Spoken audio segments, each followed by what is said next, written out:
Hi guys, അസ്സാം വലൈക്കും. ഇന്നൊരു ചട്ടിച്ചോറുമായിട്ടാണ് നിങ്ങളെ മുന്നിലേ വരുന്നത്. അപ്പോൾ നമ്മൾ പുറത്തൊന്നും പോയി കഴിക്കേണ്ട ആവശ്യമൊന്നുമില്ല. നമ്മളെ വീട്ടിൽ തന്നെ നമുക്ക് ഉണ്ടാക്കാൻ പറ്റിയൊരു സിമ്പിൾ ചട്ടിച്ചോറാണ് കാണിക്കുന്നത്.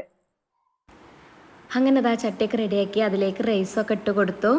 പിന്നെ പയറുപ്പേരി, അതേപോലെ ഇല കൊണ്ട് തോരനാക്കിയിട്ട് വെച്ചു. ചീര തന്നെ കേട്ടോ ഇല. പിന്നെ നല്ല കഷ്ണമീൻ പൊരിച്ചത്, അതേപോലെ നല്ല തേങ്ങാ ചമ്മന്തി. പിന്നെ അടുത്തത് ചിക്കൻ പൊരിച്ചത് കേട്ടോ. പിന്നെ വെണ്ടക്ക വറവെടുത്തത്, അതേപോലെ നല്ല കണ്ണിമാങ്ങ ഉപ്പിലിട്ടത്, പിന്നെ കാന്താരിമുളക്, കോഴിമുട്ട വറുത്തത്, നല്ല ഫിഷ് കറി, മോര് കറി, നാരങ്ങ, പപ്പടം. ഇതൊക്കെയാണ് നമ്മളെ ചട്ടിച്ചോറിലെ ഐറ്റംസുകൾ കേട്ടോ. അപ്പോൾ നിങ്ങളൊക്കെ ഇതേപോലെ ഉണ്ടാക്കി നോക്കൊണ്ടോ. എന്തായാലും ഞാൻ ഒന്ന് കഴിച്ച് നോക്കട്ടെ കേട്ടോ, ഇങ്ങനെ ഉണ്ട് എന്താണെന്നൊക്കെ. അപ്പോൾ നല്ല ടേസ്റ്റ് ഉണ്ട്, നിങ്ങൾക്കും ഇഷ്ടപ്പെടുന്ന കരുതണം. അപ്പോൾ ഇതുപോലെ നിങ്ങൾ